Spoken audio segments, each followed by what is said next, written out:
actually made the workshop out to be one with a quite interactive format, so as to support our participants to form networks and to create contacts. We had a lot of people from the public sector and also a lot from civil society organizations and academia.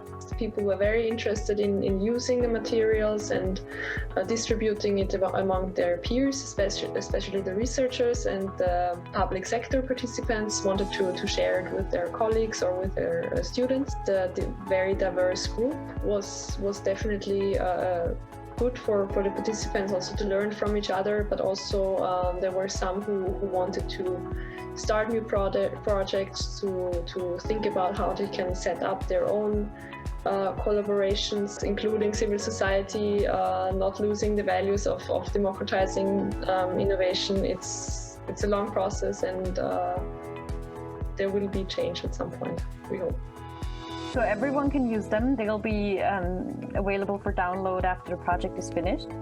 And then I think they can either implement the training formats as we suggest, or they can also use individual formats and materials for their own use.